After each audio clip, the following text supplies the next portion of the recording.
ہر حال میں عمل کی توفیق ملے گی اللہ کی طرف سے، عمل کی نیت کرنے کی برکت سے۔ اس لیے عمل کی نیت سے بات کو سننا، اسی کے ساتھ میں اچھی طرح پوری بات کو سنتے ہوئے عمل کی نیت کے ساتھ پورے عالم میں اور ساری انسانیت تک پہنچانے کی نیت سے بات کو سنیں کہ ان باتوں کو اچھی طرح سمجھ کر اس پر عمل کرتے ہوئے پوری دنیا میں اور پوری انسانیت تک پہنچانے کی نیت سے بات کو سننا۔ تو پورا عالم تو بہت بڑا ہے، کئی سو ملک ہے اور دنیا میں 800 کروڑ انسان ہیں، تو ان سب تک جانے کی کیا شکل ہو سکتی ہے؟ فرمایا پورے عالم میں اور ساری انسانیت تک بات کے پہنچانے کا راستہ یہ ہے کہ جہاں تک اور جتنوں تک جا سکتے ہیں اپنی زندگی میں جانا، اور جہاں تک نہیں جا سکے اور جتنوں تک نہیں پہنچ سکے وہاں تک بات کو پہنچانے کے لیے اپنی زندگی میں کام کرنے والے بہترین پانے کے لیے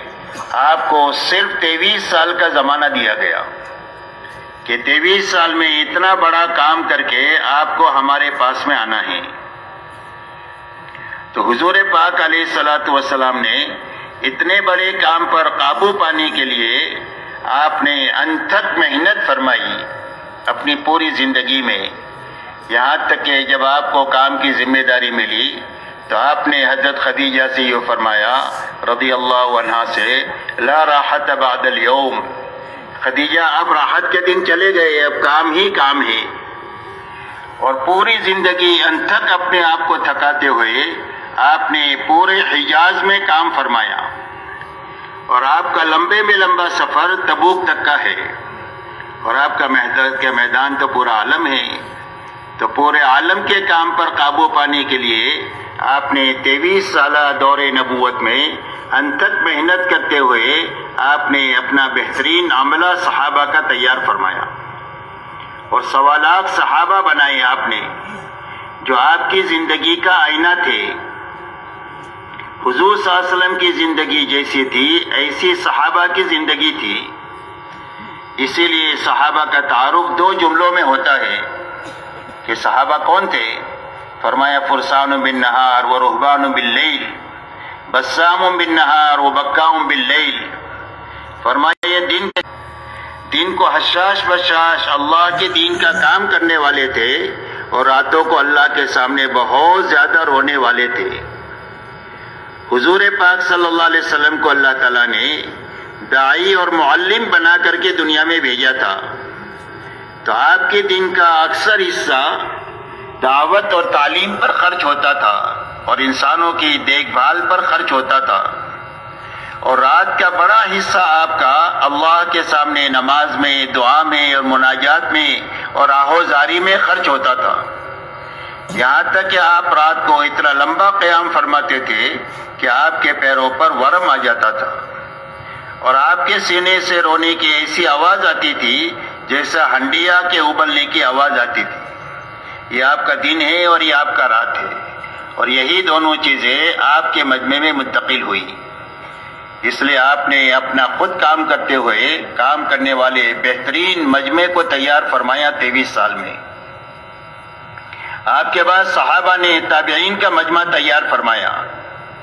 مجمع سے مجمع بنے یہ کام کا صحیح رخ ہے، تاکہ صحیح شکل میں کام ایک مجمع کے ہاتھ ہو دوسرے مجمع میں منتقل ہو۔ پھر تابعین نے تبع تابعین کو تیار فرمایا، پھر اللہ تعالیٰ نے اولیاء اللہ کے سلسلے کو دنیا میں چلایا، ایک ایک ولی کے ہاتھوں لاکھوں لاکھوں لوگ دنیا میں ایمان میں داخل ہوئے، یہاں تک کہ اللہ تعالیٰ نے پوری امت پر اور ساری انسانیت پر رحم فرما کر محنت کا وہ رخ عطا فرمایا جو رخ حضور صلی اللہ علیہ وسلم کے زمانے میں اللہ نے قائم فرمایا تھا۔ آپ کے زمانے میں محنت کا یہ رخ تھا کہ سارے ایمان والے، چاہے مرد ہو، عورتیں ہوں، جوان ہو، شہری ہو، دیہاتی ہو، مالدار ہو، غریب ہو،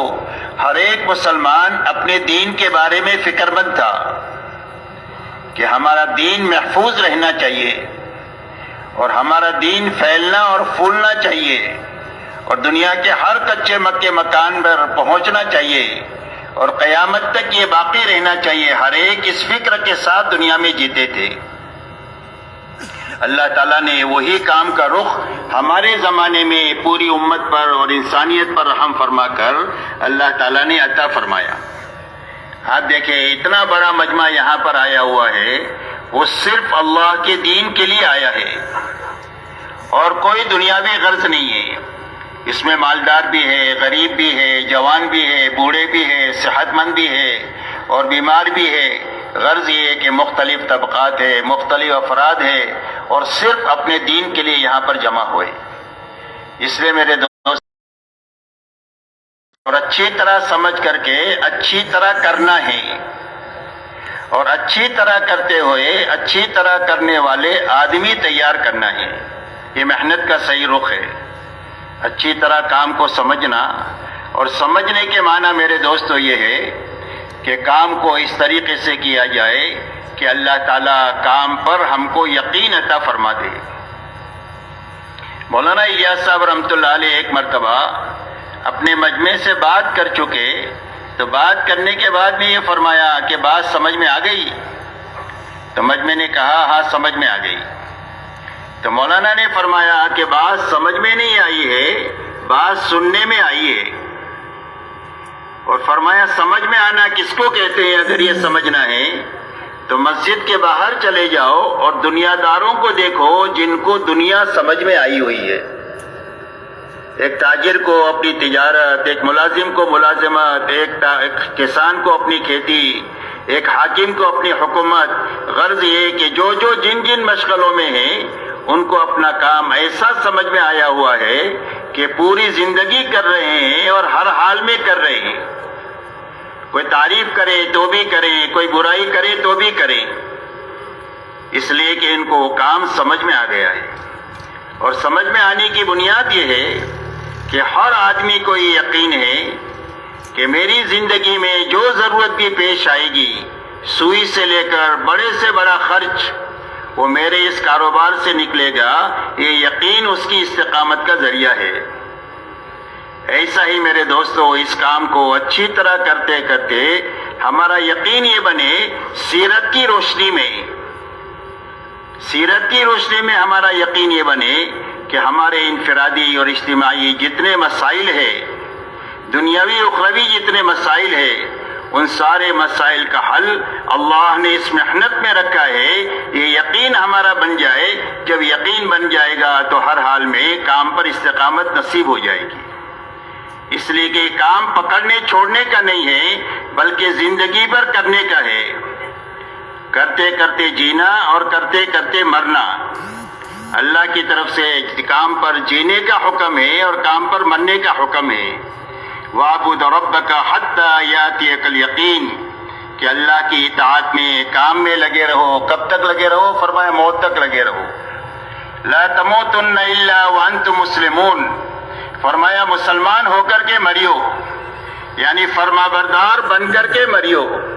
تو فرما بردار بن کر کون مرے گا؟ فرمایا جو فرما بردار بن کر جیے گا وہ فرما بردار بنے کر کے مرے گا۔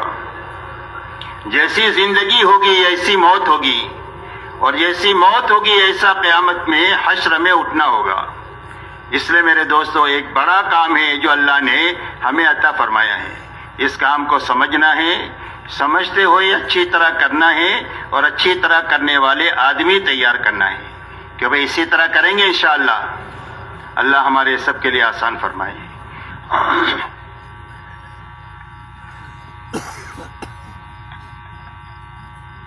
یہ لے لو۔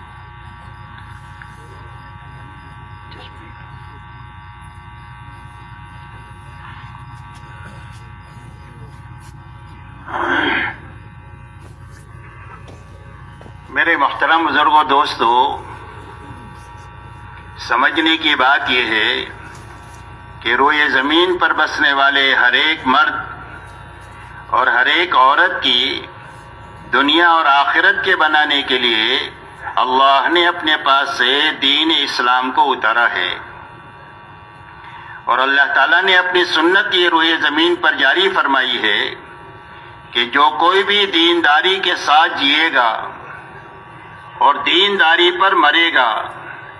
اللہ اس کی دنیا بھی سب سے زیادہ، اس کی موت آسان ہو جائے گی قبر جنت کا باغ بن جائے گی، قیامت کے دن عرش کے سائے میں جگہ مل جائے گی، رسوائی سے بچ جائے گا، عمل نامہ داہنے ہاتھ میں ملے گا، اور پلسرات پر سے بجلی کی طرح گزر کر کے ہمیشہ ہمیش کے لیے اللہ کی جنت میں اور اللہ کی رضا میں داخل ہو جائے گا۔ اس لیے دنیا اور آخرت کے بنانے کے لیے اللہ نے دین اتارا ہے، اور جو کوئی بھی دنیا میں بے دینی کے ساتھ جیے گا یا بے دینی پر مرے گا تو سب سے پہلے اللہ اس کی دنیا کو نتیجتاً اجاڑ دیں گے۔ اسی لیے قرآن پاک میں فرمایا وَمَنْ أَعْرَضَ عَنْ ذِكْرِي فَإِنَّ لَهُ مَعِيشَةً ضَنْكًا، فرمایا جو ہمارے ذکر سے، ہماری اطاعت سے اور ہمارے دین سے اعراض کرے گا، منہ موڑ کر اپنے پیٹھ کے پیچھے ڈال کر چلے گا، فرمایا ہم اس کی زندگی کو تنگ کر دیں گے۔ تو یہ دنیا کی زندگی بھی اللہ اجاڑیں گے اور موت مشکل ہو جائے گی، قبر جہنم کا گڑھا بن جائے گی، اور قیامت کے دن میں ذلت اور رسوائی کا سامنا کرنا ہوگا، اور پلسرات پر سے کٹ کر آدمی جہنم میں گر جائے گا۔ اللہ ہماری اور پوری امت کی حفاظت فرمائے۔ اس لیے میرے محترم بزرگوں دوستو، سمجھنے کی بات یہ ہے کہ اللہ کی طرف سے ہر انسان کی کامیابی کا راستہ صرف دین کا راستہ ہے، اور یہی بات سمجھانے کے لیے اللہ جل شانہ نے قرآن پاک میں انبیاء علیہم السلام اور ان کے ماننے والوں کے واقعات کو بیان فرمایا ہے کہ ہر زمانے میں نبی اور ان کے ماننے والے تھوڑے بھی رہے اور کمزور بھی رہے، ساز و سامان کی کمی کے ساتھ رہے، لیکن اللہ تعالیٰ نے دین کی بنیاد پر ان کو نتیجتاً چمکا دیا، اور نبی کی مخالفت پر آنے والے اور نبی کے ساتھ دشمنی کرنے پر آنے والے ہر زمانے میں زیادہ بھی رہے، اور ساز و سامان کے اعتبار سے بہت زیادہ اسباب اور وسائل میں رہے، لیکن اللہ تعالیٰ نے نتیجتاً ان کو اجاڑ دیا اور ان کو ناکام کر دیا، اور اللہ کی ایسی پکڑ آئی کہ ان کو نانی یاد آ گئی۔ قرآن پاک میں اللہ فرماتے ہیں فَكُلًّا أَخَذْنَا بِذَنبِهِ فَمِنْهُمْ مَنْ أَرْسَلْنَا عَلَيْهِ حَاصِبًا وَمِنْهُمْ مَنْ أَخَذَتْهُ الصَّيْحَةُ وَمِنْهُمْ مَنْ خَسَفْنَا بِالْأَرْضِ وَمِنْهُمْ مَنْ أَغْرَقْنَا وَمَا كَانَ اللَّهُ لِيَظْلِمَهُمْ وَلَكِنْ كَانُوا أَنفُسَهُمْ يَظْلِمُونَ۔ اللہ جل شانہ فرماتے ہیں ان میں کے ہر ایک کی ہم نے پکڑ کیا،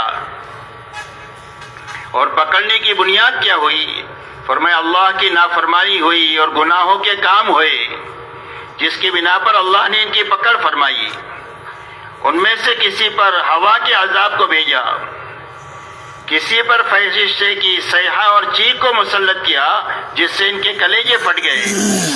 کسی کو زمین کے اندر میں دسایا، کسی کو پانی میں ڈبایا، اور اللہ جل شانہ فرماتے ہیں کہ اللہ تعالیٰ کسی پر ظلم نہیں کرتے، یہی لوگ ظالم تھے کہ اللہ کی نافرمانی کر کے اللہ کے عذاب کے مستحق ہوئے اور آخر میں اللہ کی پکڑ کے شکار ہوئے۔ اس لیے میرے محترم دوستو، اللہ کی ایسی سنت ہے کہ اس میں کبھی بھی تبدیلی نہیں ہوگی۔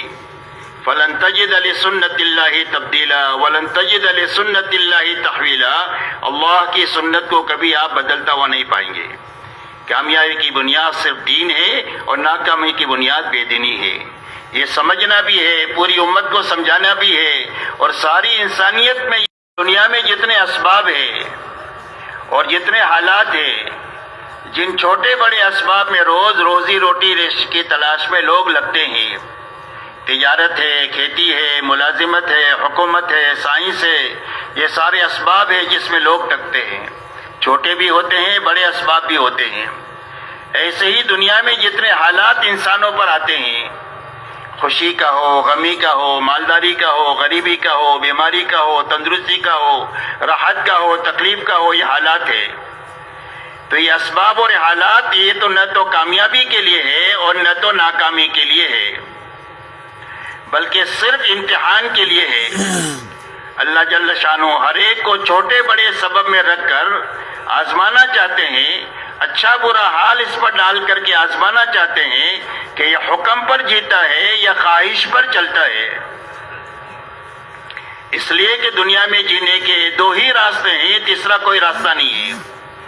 ایک راستہ حکموں والا راستہ ہے جو نبیوں والا راستہ ہے. سارے نبی اللہ کی طرف سے احکامات لے کر آتے ہیں اور احکامات کو پورا کرنے کا اپنا طریقہ بتلاتے ہیں. اور خواہش والا راستہ، منوانی والا راستہ فرعون، شداد اور حامان کا راستہ ہے. یہ ناکامی کا راستہ ہے، وہ کامیابی والا راستہ ہے.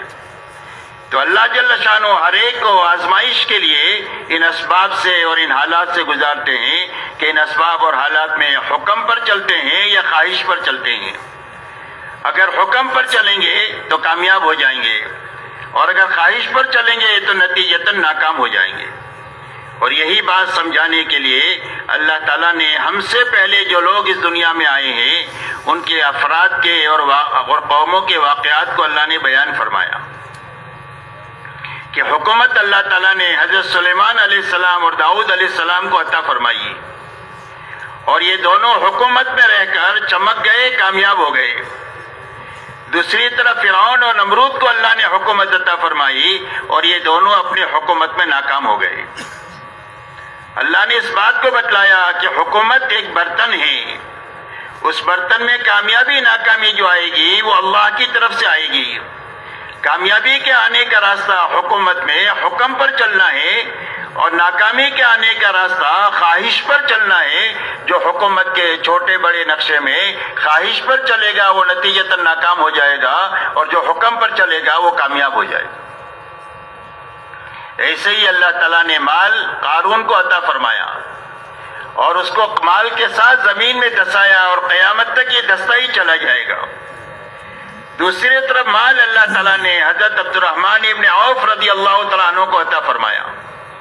اور اتنا مال عطا فرمایا کہ ان کے انتقال پر ان کے وارثوں میں تقسیم کرنے کے لیے سونے کی اینٹوں کو کاٹا گیا تو کاٹنے والوں کے ہاتھوں میں چھالے پڑ گئے. لیکن اتنا سارا مال کے باوجود بھی یہ ان 10 صحابہ میں سے ہے جن کو اللہ کے نبی صلی اللہ علیہ وسلم نے دنیا ہی میں جنت کی بشارت عطا فرمائی. اتنا بڑا مال نے ان کو نقصان نہیں پہنچایا. حدیث پاک میں آتا ہے نعم المال الصالح للرجل الصالح، فرمایا مال بھی حلال ہے اور آدمی بھی نیک ہے تو کیا گھبرانے کی بات ہے؟ کہ کوئی گھبرانے کی بات نہیں ہے. کتنا بھی مال کسی کے پاس میں ہے لیکن حلال طریقے سے ہے اور آدمی بھی نیک ہے، اس کا مصرف جانتا ہے، تو اس کے لیے کوئی خطرے کی بات نہیں ہے. اس لیے قارون کو مال دیا تو زمین میں دسایا، حضرت عبد الرحمن ابن عوف کو مال دیا تو اللہ نے ان کو چمکایا. اللہ تعالیٰ نے اس بات کو بتلایا کہ مال کے نقشے میں جو حکم پورا کرے گا اللہ اس کو عبد الرحمن ابن عوف کی طرح چمکا دیں گے، اور جو مال کے اندر میں حکم کو توڑے گا قارون کی طرح اللہ اس کو ناکام کرے گا. تجارت قوم شعیب کے پاس تھی اور تجارت مہاجرین مکہ کے پاس تھی، تو مہاجرین مکہ کو اللہ تعالیٰ نے تجارت میں چمکا دیا اور قوم شعیب کو اللہ نے تجارت کی منڈیوں میں اجاڑ دیا. باغات انصار مدینہ کے پاس تھے رضی اللہ عنہم کے پاس، اور اللہ نے ان باغات میں ان کو چمکا دیا. آج تک ساری دنیا کے لوگ مدینہ کی کھجوریں کھا رہے ہیں. اللہ نے اتنی برکت اس میں عطا فرمائی اور ان کو چمکایا. اور دوسری طرف قوم سبا کے پاس میں باغات تھے اور اللہ تعالیٰ نے ان کو اجاڑ دیا. اس لیے میرے دوستو اللہ کے یہاں کامیابی کا سبب صرف دین ہے. دعوت اور تبلیغ کے راستے سے جو محنت ہے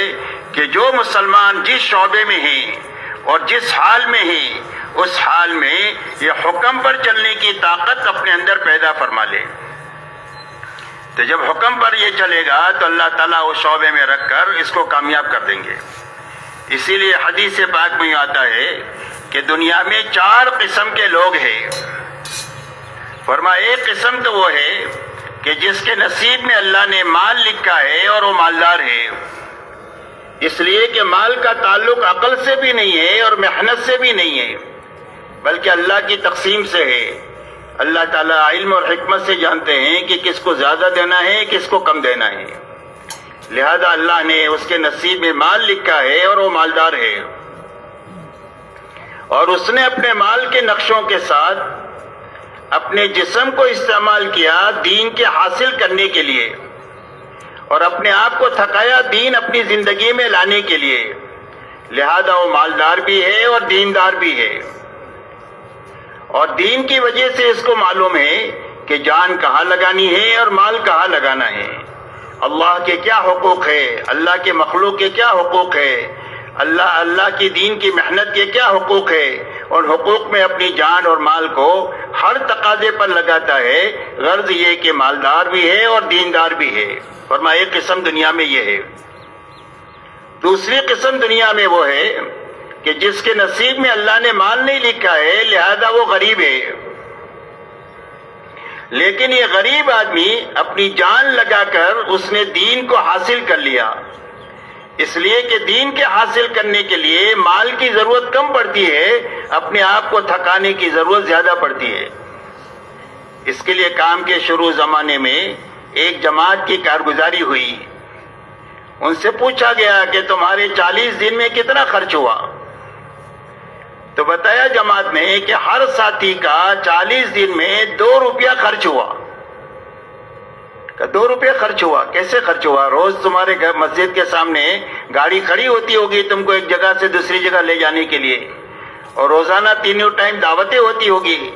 کیا ایک دن بھی دعوت بھی نہیں، گاڑی بھی نہیں؟ پورا 40 دن ہم پیدل چل کر کے ہم نے کام کیا، تہجد پڑھتے تھے، تہجد پڑھ کر کے چلنا شروع کرتے تھے، 12-1 بجے کسی بستی میں پہنچتے تھے، وہاں کام شروع کرتے تھے، اور کام ہو جائے اس کے بعد میں 2 ساتھی امرود کے باغ میں چلے جاتے تھے اور وہاں سے چند پیسوں میں امرود لے کر کے آ جاتے تھے۔ پوری جماعت بیٹھ کر کے امرود کھا لیتی تھی، یہی ناشتہ ہے، یہی دوپہر کا کھانا ہے اور یہی رات کا کھانا ہے۔ پورے 40 دن پیدل چلے، پورے 40 دن ایک ٹائم امرود کھا کر کے گزارے، یہاں تک کہ ایک آدمی کا 2 روپیہ خرچ ہوا اور 40 دن میں دین اپنا بنا لیا۔ اس لیے میرے دوستو، دین کے حاصل کرنے کے لیے آدمی کو پیسہ زیادہ نہیں لگانا پڑتا ہے، آدمی کو اپنی جان لگانی پڑتی ہے۔ لہذا جان لگا کر اس نے دین کو حاصل کیا، لہذا وہ غریب ہے اور دیندار ہے۔ جب یہ مالدار دیندار کو دیکھتا ہے کہ یہ سارے دین کے تقاضوں پر اپنی جان بھی کھپاتا ہے، اپنے مال کو بھی کھپاتا ہے، دعوت کا کوئی تقاضا اندرون کا آ جائے، بیرون کا آ جائے، اس کے لیے تیار رہتا ہے، جان لگانے کے لیے بھی، مال لگانے کے لیے بھی۔ عبادت کا کوئی تقاضا آ جائے تو عبادت کے تقاضے کو پورا کرنے کے لیے یہ اپنی جان بھی لگاتا ہے، مال بھی لگاتا ہے۔ اللہ کی مخلوق کی خدمت کا کوئی سنت طریقے پر خرچ کرتا ہے، تو اس کو دیکھ کر اس کے دل میں یہ جذبہ اٹھتا ہے کہ اگر اللہ مجھے بھی مال دیتے تو میں بھی مال کو ایسے ہی دین کے کاموں میں لگاتا جیسا یہ مالدار دیندار لگا رہا ہے۔ فرمایا دوسری قسم دنیا میں یہ ہے، جناب رسول اللہ صلی اللہ علیہ وسلم ارشاد فرماتے ہیں فَكِلَاهُمَا فِي الْأَجْرِ سَوَاءٌ، فرمایا یہ دونوں ثواب کے اعتبار سے اور انعام کے اعتبار سے اللہ کی نگاہ میں برابر ہے۔ جو مالدار دیندار کا اللہ اکرام فرمائیں گے، اللہ وہی اکرام اس غریب دیندار کا، اس کے اندر کے جذبے کی وجہ سے اللہ اس کا بھی وہی اکرام دنیا اور آخرت میں فرمائیں گے۔ فرمایا دوسری قسم ہے دنیا میں۔ تیسری قسم دنیا میں وہ ہے کہ جس کے نصیب میں اللہ نے مال لکھا ہے اور وہ مالدار ہے، لیکن مال کے نشے میں آ کر کے اس نے دین کو حاصل نہیں کیا، اور جب زندگی میں دین نہیں ہوتا ہے تو آدمی کو معلوم ہی نہیں ہوتا ہے کہ جان مال لگانے کی جگہیں کیا ہے، لہذا وہ اپنی خواہشات پر، اپنی منمانی پر، گناہوں کے کاموں پر، لوگوں پر ظلم و زیادتی کرنے پر اپنی جان مال کو لگاتا ہے۔ فرمایا تیسری قسم دنیا میں یہ ہے۔ چوتھی قسم دنیا میں وہ ہے کہ جس کے نصیب میں مال نہیں تھا، اللہ نے اس کے مال نہیں لکھا، اور اس نے جان لگا کر کے دین بھی نہیں حاصل کیا۔ جب دین زندگی میں نہیں ہے تو اس کو یہ معلوم نہیں ہے کہ غربت میں کامیابی کو کیسے حاصل کیا جا سکتا ہے۔ لہذا جب یہ مالدار بے دین کو دیکھتا ہے کہ گناہوں کے کاموں میں، خواہشات میں، منمانی میں اپنی جان مال لگاتا ہے، تو اس کے اندر کا جذبہ یہ بنتا ہے کہ اگر میرے پاس بھی مال ہوتا تو میں بھی ایسے ہی کام کرتا جیسے یہ مالدار بے دین کرتا ہے۔ جناب رسولullah صلی اللہ علیہ وسلم فرماتے ہیں فَكِلَاهُمَا فِي الْوِزْرِ سَوَا، فرمایا یہ دونوں عذاب اور وبال کے اعتبار سے دونوں برابر ہے. جس طرح وہ مالدار بے دین کی پکڑ اللہ کے یہاں ہوگی، وہی پکڑ اس غریب بے دین کی بھی ہوگی.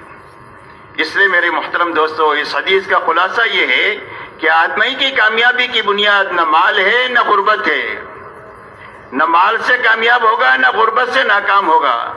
بلکہ اللہ کے یہاں کامیابی کی بنیاد صرف دین ہے. دعوت و تبلیغ کے راستے سے اس بات کی محنت ہے کہ جو مسلمان جس حال میں بھی ہے اور جن جن اسباب میں بھی ہے، ان اسباب میں ہر مسلمان اپنی زندگی میں دین پر چلنے کی طاقت پیدا کر دے، تاکہ اس طاقت کے راستے سے اس شعبے میں اللہ کے دین پر چلنا اس کے لیے آسان ہو جائے. اس لیے کہ امت کا المیہ یہ نہیں ہے کہ امت کو دین معلوم نہیں ہے.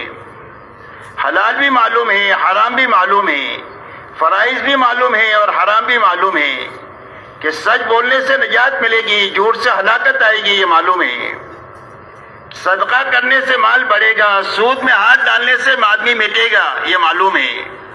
لیکن اندر میں فرائض پر کھڑا ہونے کی طاقت نہیں ہے اور حرام سے بچنے کی طاقت نہیں ہے، جس کی وجہ سے زندگیوں میں دین کی اتنی کمی ہے کہ ملک کے ملک دین سے خالی ہے، علاقوں کے علاقے دین سے خالی ہے، دیہات کے دیہات دین سے خالی ہے. اس کی وجہ صرف یہ ہے کہ دین پر چلنے کی طاقت کی کمی ہے، جس کے نتیجے میں دین زندگیوں میں نہیں ہے. دعوت اور تبلیغ کی محنت سے کسی کا کاروبار چھوڑانا مقصود نہیں ہوتا، کسی کا گھر اجاڑنا مقصود نہیں ہوتا، بلکہ مقصد یہ ہوتا ہے کہ ہر آدمی اپنے غلط ماحول سے ایک مرتبہ نکلے. اس لیے کہ ایک ہیرا گندی نالی میں گر گیا، کتنا بھی آپ اوپر سے پانی ڈالے تو اس کا وہ پاک نہیں ہوگا. اس کے صاف کرنے کا راستہ یہ ہے کہ آپ اندر سے نکال دیں، اس کے بعد ایک گلاس پانی ڈالیں گے تو صاف ہو جائے گا. اس ماحول کی گندگی نے جس کو ہم کو گندا کیا ہوا ہے، اس ماحول کے رہتے ہوئے ہم دین کی باتوں کو سنتے بھی ہیں، تھوڑی دیر کے لیے دل اثر بھی لیتا ہے، لیکن اس ماحول میں جاتے ہیں تو ماحول ہمارے پر غالب آ جاتا ہے. اس لیے میرے دوستو، پوری دنیا کے ایمان والوں کو اس بات کی دعوت ہے کہ ہر ایمان والا اپنی مشغولیت سے اور اپنے گناہوں کے ماحول سے اور اپنی دنیا داری کے ماحول سے ایک مرتبہ کم سے کم 4 مہینہ اچھا لگا کر کے اپنے دل کا رخ صحیح کر لے، اپنا فکر صحیح کر لے. دل کا رخ صحیح کرنے کے معنی یہ ہے کہ دل کا رخ اللہ کی طرف ہو جائے، کہ اللہ کو ناراض نہیں کر سکتے ہیں، سب کو ناراض کر سکتے ہیں، اللہ کو ناراض نہیں کر سکتے. اللہ سے محبت پیدا ہو جائے، اللہ کا ڈر دل میں پیدا ہو جائے، اللہ سے زندگیوں کے بننے کا یقین پیدا ہو جاوے. یہ 3 بنیادیں اس کے راستے سے دل میں اللہ سے محبت پیدا ہو جائے، اللہ کا ڈر پیدا ہو جائے، اللہ سے زندگی کے بننے کا یقین پیدا ہو جاوے. اس لیے سب سے پہلے دل کا رخ اللہ کی طرف ہو جائے. اس لیے کہ دنیا کا ہر انسان 8 چیزوں کے بیچ میں رہتا ہے. قرآن پاک میں اللہ نے فرمایا قُلْ إِنْ كَانَ آبَاؤُكُمْ وَأَبْنَاؤُكُمْ وَإِخْوَانُكُمْ وَأَزْوَاجُكُمْ وَعَشِيرَتُكُمْ وَأَمْوَالٌ اقْتَرَفْتُمُوهَا وَتِجَارَةٌ تَخْشَوْنَ كَسَادَهَا وَمَسَاكِنُ تَرْضَوْنَهَا أَحَبَّ إِلَيْكُم مِّنَ اللَّهِ وَرَسُولِهِ وَجِهَادٍ فِي سَبِيلِهِ فَتَرَبَّصُوا حَتَّى يَأْتِيَ اللَّهُ بِأَمْرِهِ وَاللَّهُ لَا يَهْدِي الْقَوْمَ الْفَاسِقِينَ. اور مکانات ہے، ان 8 چیزوں میں رہتا ہے ہر آدمی. تو ہر آدمی کے دل میں اللہ کے نبی کی محبت، اللہ کے کلمے کی سربلندی کی محبت تمام محبتوں پر غالب آ جاوے. اس لیے کہ زندگی میں ہمیشہ تقابل ہوگا. کبھی اللہ کے مقابلے میں برادری آئے گی، کبھی باپ آئے گا، کبھی بیٹے آئیں گے، کبھی بیوی آئے گی، کبھی تجارت آئے گی، کبھی مکانات آئیں گے، کبھی مال کے تقاضے آئیں گے. تو ان سارے تقاضوں کے مقابلے میں اللہ کی محبت، اللہ کا ڈر، اللہ سے زندگیوں کے بننے کا یقین اتنا آ جائے کہ ان ساری چیزوں کو اللہ کے مقابلے میں قربان کرنا آسان ہو جائے. اس لیے میرے دوستو، سب سے پہلے دل کا رخ اللہ کی طرف ہو جائے، دلوں کا رخ اللہ کے حکموں کی طرف ہو جائے. کہ مال کے بڑے بڑے نقشوں کو ہم توڑ سکتے ہیں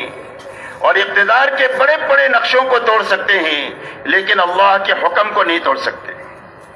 ہمارے دلوں کا رخ اللہ کے حکموں کی طرف ہو جائے، اللہ کے حکموں کی عظمت دل میں آ جائے، اللہ کے حکموں سے محبت دل میں پیدا ہو جائے، حکموں سے زندگیوں کے بننے کا یقین دل میں پیدا ہو جائے، تاکہ حکم جو ہے وہ ساری دنیا کی چیزوں کے مقابلے میں ہماری دلوں میں قیمتی بن جائے۔ سیرت میں یہ بات آتی ہے کہ حضرت عثمان غنی رضی اللہ تعالیٰ عنہ سے باغیوں نے یہ کہا کہ اگر آپ خلافت سے دستبردار ہو جائے تو ہم آپ کو شہید نہیں کریں گے۔ تو حضرت عثمان غنی رضی اللہ تعالیٰ عنہ نے یہ فرمایا کہ اللہ کے نبی صلی اللہ علیہ وسلم نے مجھ سے ایک بات فرمائی تھی کہ عثمان، اللہ تعالیٰ تم کو ایک لباس پہنائیں گے اور لوگ اس لباس کو اتارنے کی درخواست کریں گے، تو اس لباس کو اتارنا نہیں، اور وہ لباس خلافت کا لباس ہے۔ تو میں شہید ہو سکتا ہوں، لیکن میں حضور صلی اللہ علیہ وسلم کی بات کو چھوڑ نہیں سکتا، توڑ نہیں سکتا۔ تو اللہ کے حکموں کی طرف ہمارے دلوں کا رخ ہو جائے کہ زندگی بنے گی اللہ کے حکموں کے پورا کرنے سے بنے گی، اللہ کے حکموں سے محبت ہو جائے، اللہ کے حکموں کی عظمت آ جائے اور حکموں سے زندگی کے بننے کا یقین ہو جائے، اور اتنا یقین آ جائے کہ اس کے مقابلے میں مال کے بڑے بڑے نقشوں کو توڑنا ہمارے لیے آسان ہو جائے، اور اقتدار کے بڑے بڑے نقشوں کو توڑنا آسان ہو جائے، اور حکم کو پورا کرنا ہمارے لیے آسان ہو جائے، اور ہمارے دلوں کا رخ آخرت کی طرف ہو جائے۔ اس لیے کہ اللہ تعالیٰ نے ہم کو آخرت بنانے کے لیے دنیا میں بھیجا ہے۔ اسی لیے حدیث پاک میں فرمایا گیا کہ دنیا تمہارے لیے بنائی گئی ہے اور تم کو آخرت کے لیے بنایا گیا ہے۔ تو ہمارے دلوں کا رخ آخرت کی طرف ہو جائے کہ ہر وقت میں، ہر عمل کے وقت میں ہم یہ سوچے کہ میرے اس عمل سے میری آخرت بنے گی یا اجڑے گی۔ اس دھیان کے ساتھ میں جینا آ جائے۔ میری زبان کا یہ بول، میری آنکھ کا یہ دیکھنا، میرے ہاتھوں کا یہ پکڑنا، میرے دماغ کا یہ پروگرام اور میرے پیروں سے یہ چلنا، یہ میری آخرت کو بنائے گا یا اجاڑے گا، اس دھیان کے ساتھ جینا آ جائے۔ اس کے لیے اچھا 4 مہینہ ایک مرتبہ لگانا، اسی کے ساتھ میں ہمارا فکر دعوت کا بنے کہ 4 مہینہ اچھا 4 مہینہ لگا کر کے ہمارا فکر یہ بنے کہ دنیا میں ہم اس لیے جئیں گے کہ اللہ کا کلمہ دنیا میں بلند ہو جائے، کفر کا کلمہ نیچے ہو جائے، انسانیت ہدایت کے رخ پر آ جائے، دنیا کے ہر کچے پکے مکان میں اللہ کا کلمہ پہنچ جائے، یہ فکر ہمارا بن جائے۔ اس فکر کے ساتھ دنیا کے سارے کاموں کو ہم کریں، کسی کام کو چھوڑنا نہیں ہے اور نہ کسی چھوڑنے کا حکم ہے۔ یوں سمجھے آپ مثال سے کہ ایک آدمی کے ٹوپی بنانے کا کارخانہ ہے یا ایک آدمی کے جوتا بنانے کا کارخانہ ہے، تو یہ جہاں کہیں بھی جائے گا، شادی میں جاوے تو جوتا دیکھے، میت میں جاوے تو جوتا دیکھے، لوگ کیا پہنتے ہیں میں اپنے کارخانے میں بناؤں، کھاتا بھی ہے، پیتا بھی ہے، بچوں کو پالتا بھی ہے، پڑھاتا بھی ہے، شادی بھی کراتا ہے، سارے کام کر رہا ہے، لیکن فکر اس کا جوتا اور ٹوپی کا ہو گیا۔ ایسے ہی میرے دوستو، ہمارے ہر ایمان والے کا فکر دعوت کا بنے کہ دنیا میں ہم اس لیے جئیں گے کہ اللہ کا کلمہ دنیا میں بلند ہو جائے۔ میری زندگی سے لے کر دنیا کے ہر آخری انسان کو